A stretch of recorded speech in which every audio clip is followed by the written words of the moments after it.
조국 부부 2017년, 2018년 두 차례 아들의 대학원 허위 인턴 증명서를 제출했다라는 의혹을 받고 있는데요.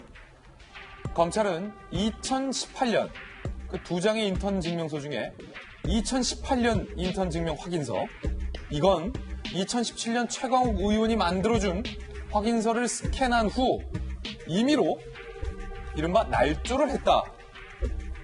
정경심 지치기라고 검찰은 의심하고 있고요. 작년 검찰 서면 진술에서 최강욱 의원은요, 두 인턴 확인서는 모두 내가 발급해줬다라는 식의 진술을 했다라고 알려져 있습니다.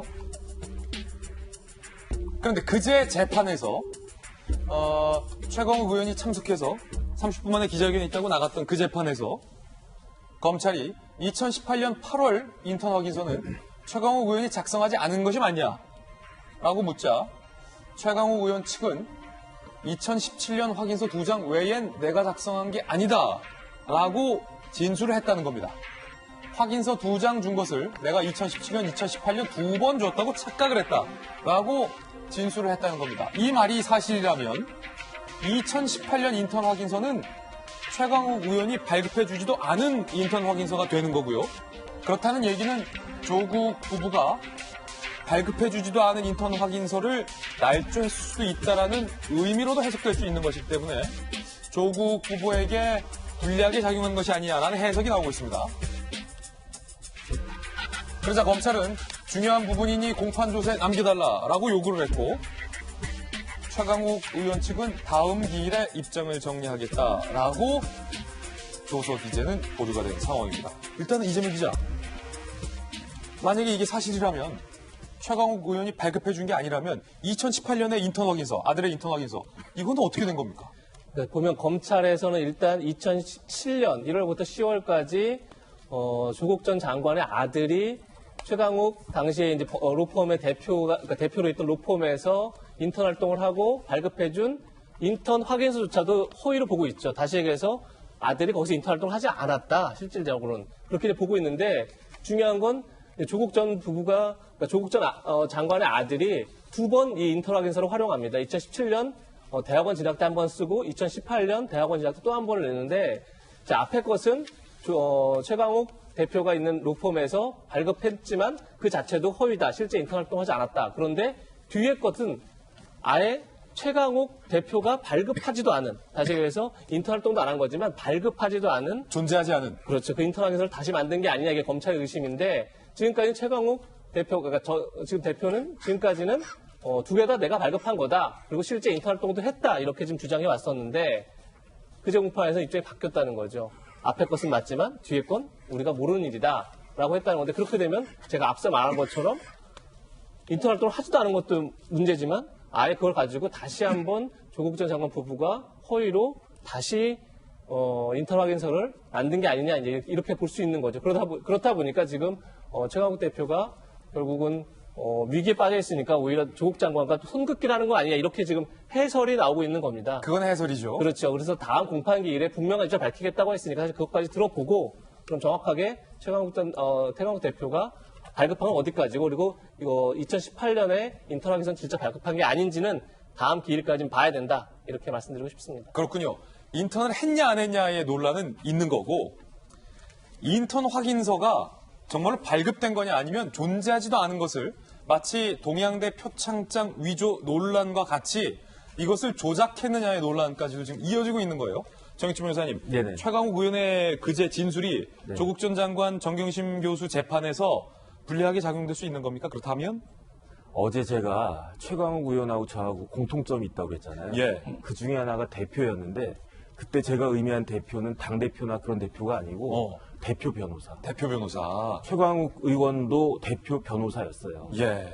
자기 그 로펌을 가진, 거기서 발급해 준 건데, 제가 아침에 그 기사를 갖다가 보면서 곰곰이 분석을 해본 결과 외통수에 걸렸어요. 그렇습니까? 네, 외통수에. 왜냐하면 일단 사실관계를 뭐 간단하게 정리를 하면, 조국 전 장관의 아들이 2017년 1월부터 2018년 2월까지 13개월 동안 최강욱 당시 그 변호사가 대표로 있던 로펌에서 인턴을 했다는 거거든요. 예.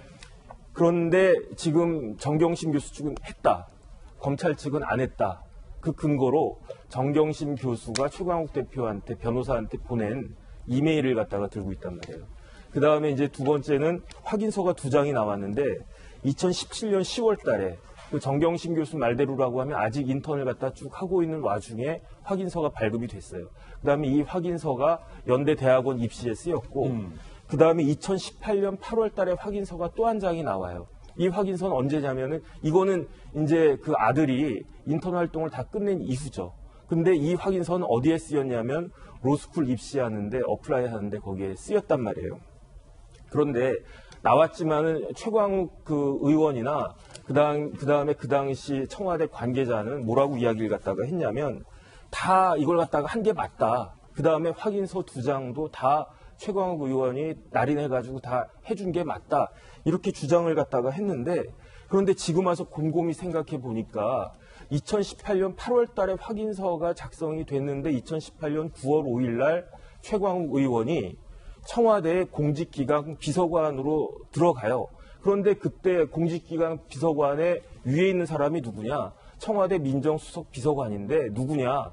조국 전 장관이었단 말이죠. 그렇다라고 한다면은 쉽게 말하면은 이게 여기서는 지금 인턴 확인서가 2018년자는 사실이든 허위든 그게 중요한 게 아니고요. 허위면 더 좀 그 형이 세질 수 있겠지만 취업 청탁용으로 쓰였다라고 갈 수밖에 없기 때문에. 예컨대 공직기강 비서관 자리로 들어가기 위해서 네네. 인턴 확인서를 준 거 아니냐. 그렇죠.